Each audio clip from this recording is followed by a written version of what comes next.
tajedhee sineegaa nalmee du'aa jireenyatti jijjiirta wanta baay'ee kana dhiisiin qabbeen dhufeeru ooluu baay'ee kana dhiisiin darbeen dhufeeru wanta baay'ee kana dhiisiin qabbeen dhufeeru ooluu baay'ee kana dhiisiin darbeen dhufeeru bakka aadaa sana buuteetta akka abbootti sana falmita biyyi lafaa gaarii nawyaana miti situu naaftaanaan malee dacheen kunuu anaaf mijataa miti yeejjituutis keerraa fixee olaariyaa innuuf tajedhee sineegaa amma maaloo dhuufaatiin kee yoo yaate adaraa innuuf tajedhee sineegaa maaloo dhuufaatiin kee yoo yaate adaraa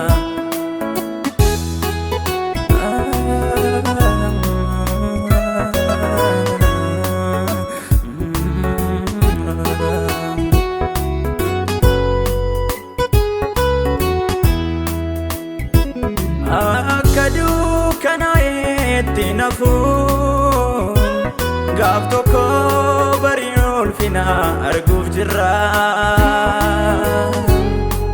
Maranaataan dhufee nu fudhachuufi eenyutu abdii guutuun deegaa jiraata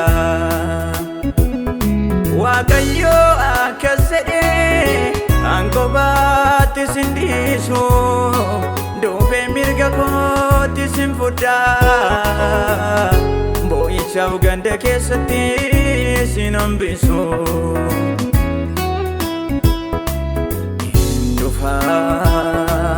hin dhufaa Kiristoos hin dhufaa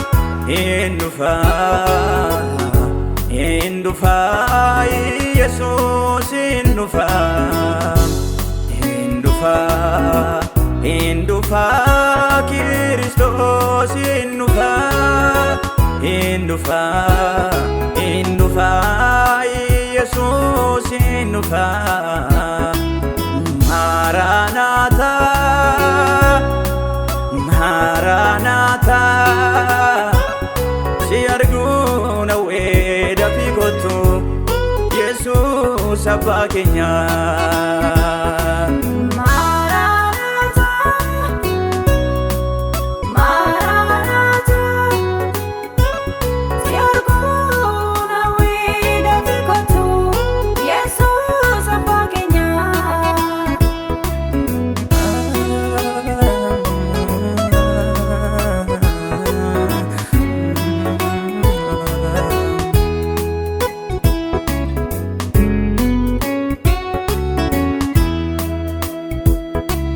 Sagar fagoo argisa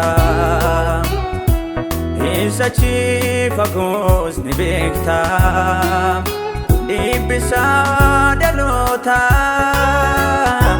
maaliif gandisaa lammii koo boqonsi jabiini hin dhufaa hoolii charaara eegi guyyaa isaatti ilaalii simbirroota bakkee isaaniin qootanii sooran dhaabanii bara hundumaa gurrooyyuu abboomee soora geessee lafoonaa keessaa naanis na yaadadhu akka Eeliyaas nanni isinii gadadoo dachee irratti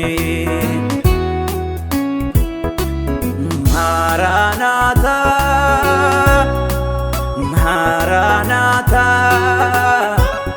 si arguu na abbaa keenya.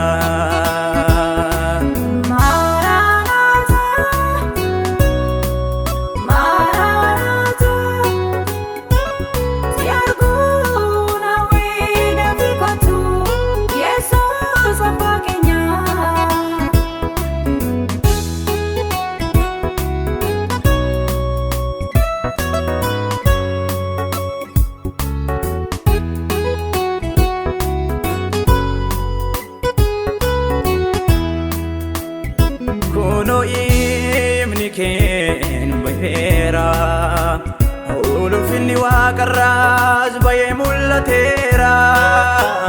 Atis kayyibsi kan jedhu sagaleen dhagayeera.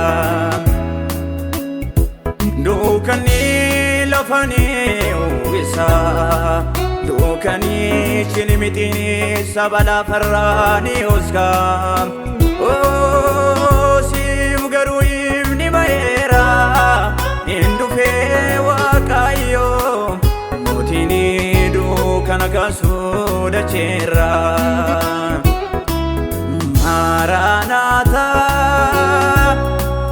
Maranatha si arguu nawwee dafii kottu Yesuus abbaa keenya.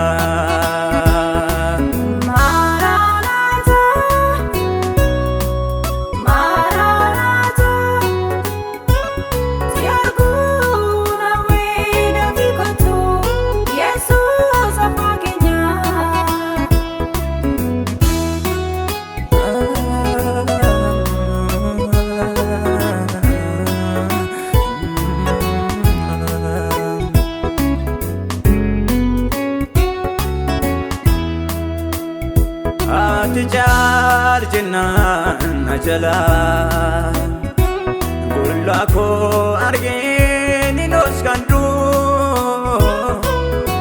gaafatee na waamte sana akkan gullaa ta'ee nu baree danda'ee sitti mul'adhu.